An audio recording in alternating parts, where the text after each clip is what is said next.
21 ካራት 1 ግራም ወርቅ የባህሬን እንዲሁም ደግሞ 22 ካራት 1 ግራም ወርቅ በተጨማሪም 3 ግራም ወርቅ የ21 እና የ22 ካራት ዛሬ ላይ በስንት እየተሸጠ ይገኛል? በኢትዮጵያ ብር እንዲሁም ደግሞ በባህሬን ዲናር የምንነግራችሁ ይሆናል።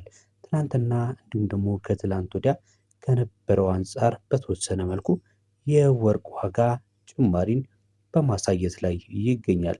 በተለይ ደግሞ የውጭ ወርቅ ስንል እንግዲህ በጣም የሚታወቁት መካከል የባህሬን ዲናር፣ የሳውዲ እንዲሁም ደግሞ የዱባይ ወርቆች ማለት ነው ይገኙበታል። ዛሬ 1 ግራም የባህሬን ወርቅ በተለይ ደግሞ 21 ካራቱ በስንት እየተሸጠ እንደሆነ የምነግራችሁ ይሆናል። ቤተሰቦች ለዚህ ዩቲዩብ ቻናል አዲስ ከሆናችሁ ቪዲዮውን ቻናሉን ሰብስክራይብ፣ ቪዲዮ ላይክ በማድረግ ቤተሰብ እንድትሆኑ እየጠየቁኝ የ1 ግራም 21 ካራት ወርቅ ዛሬ በባህሬን በ45 ከ62 የባህሬን ዲናር ነው በመሸጥ የሚገኘው። በእኛ እንግዲህ በኢትዮጵያ ብር በባንክ በ450 ብንመታው ራሱ በ20,529 አካባቢ ነው እየተሸጠ የሚገኘው ማለት ነው። እንግዲህ ይህ የሚያሳየው ምንድን ነው? በእነሱ ሀገርና በእኛ ሀገር ካለው የወርቅ ዋጋ አንጻር እኛ ሀገር ወይም ደግሞ ኢትዮጵያ ውስጥ ከሆናችሁ የኢትዮጵያ ወርቅ ዋጋው ከፍ ያለ ነው የሚያሳየው። እንግዲህ የብርን የመግዛት አቅም መዳከም ነው ማለት ነው። በባህሬን ግን 20,529 21 ካራት መግዛት ይቻላል የውጭውን ወርቅ ማለት ነው።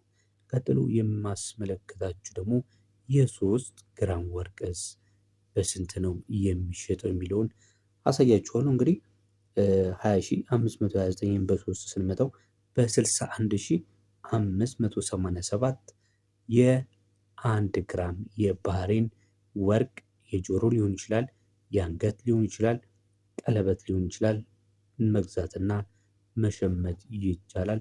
ዛሬ በኦፊሻል በሆነ ገበያ ማለት ነው።